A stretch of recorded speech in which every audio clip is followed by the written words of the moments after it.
Have you ever stopped to wonder, truly wonder, what is life?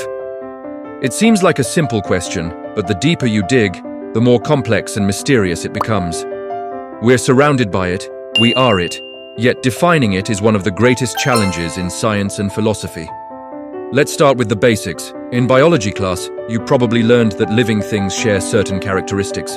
They're made of cells, they metabolize, meaning they convert energy, they grow, they respond to their environment, they reproduce, and they adapt through evolution. This is the classic textbook definition, the checklist we use to separate a rock from a rose. At the heart of this biological machinery is an incredible molecule, DNA, deoxyribonucleic acid. It's the blueprint, the code that carries the instructions for building and operating every known living organism, from the smallest bacterium to the largest blue whale.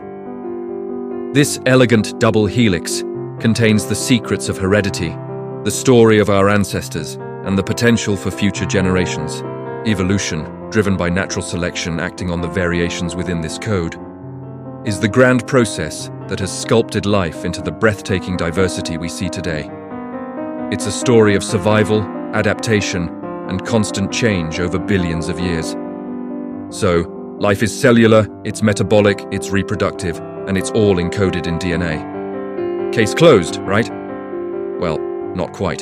The moment we think we have life neatly boxed in, nature throws us a curveball. Consider the virus. A virus is a ghost in the machine of life.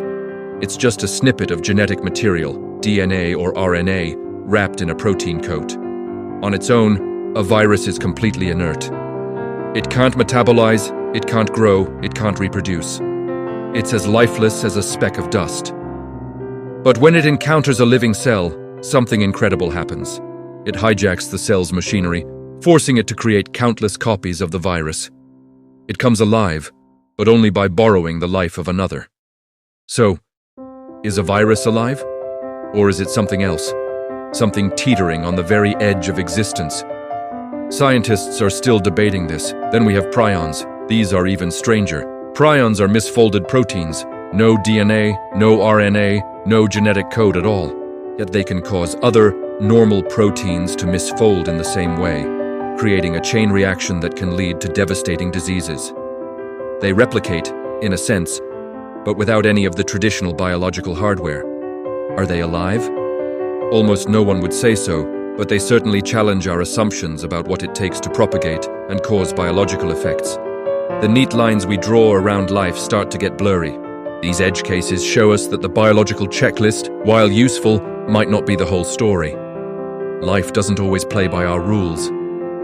Now let's step out of the biology lab and into the world of silicon and circuits. For decades, we've been fascinated by the idea of artificial intelligence.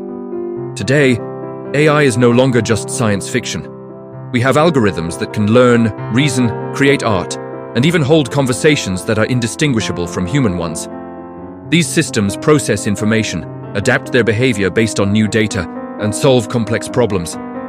They are in many ways responding to their environment and evolving, albeit through code updates and new training data.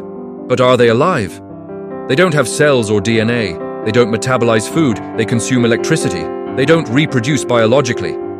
Yet, if a system can exhibit intelligence, creativity, and perhaps one day consciousness, does the material it's made from truly matter? Could we be witnessing the dawn of a new kind of life, born not of carbon and water, but of logic and electricity? This is where science fiction often becomes a philosophical playground.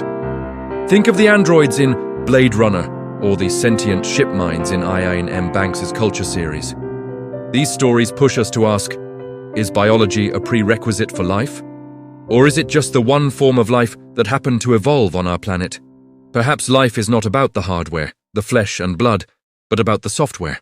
It's about complexity, information processing, and the emergence of consciousness regardless of the substrate.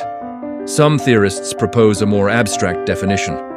They suggest that life is any system that can maintain its own complexity and replicate against the universal tendency towards disorder, a concept known as entropy. Life, in this view, is a little pocket of order in a chaotic universe. It's a pattern that persists. Under this definition, all sorts of strange things might qualify. Imagine a self-replicating pattern in a crystal, a complex weather system like Jupiter's Great Red Spot that has maintained itself for centuries, or even a self-sustaining economic or social structure. Could these be considered alive in some fundamental, non-biological sense? It's a radical idea, but it forces us to zoom out and see life not as a specific list of properties, but as a process. A dynamic, information processing phenomenon that fights to exist. This brings us back to our own existence. We often define ourselves by our biology, our place in the animal kingdom. But what if that's too narrow? We are also creatures of thought, of culture, of ideas. Our memes, our ideas, beliefs, and stories replicate and evolve, passed from mind to mind, shaping societies and driving history. Is this cultural evolution a form of life itself, a parallel stream of existence layered on top of our biology? The quest to define life is, in many ways, a quest to understand ourselves and our place in the cosmos. Are we the pinnacle of a unique biological accident on a lonely planet? Or are we just one manifestation of a universal principle? A principle that could take on forms we can barely imagine? Could there be life in the plasma clouds of a nebula, or in the complex gravitational dance of a star system? The universe is vast and profoundly strange. By limiting our definition of life to what we know, we might be like a person who has only ever seen a puddle trying to imagine an ocean. We might be missing the bigger picture. So the next time you look at the world around you, at a tree, an ant, your own reflection, or even your computer screen, take a moment.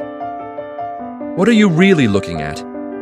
What is this strange, beautiful, and persistent phenomenon we call life? The truth is, we don't have the final answer.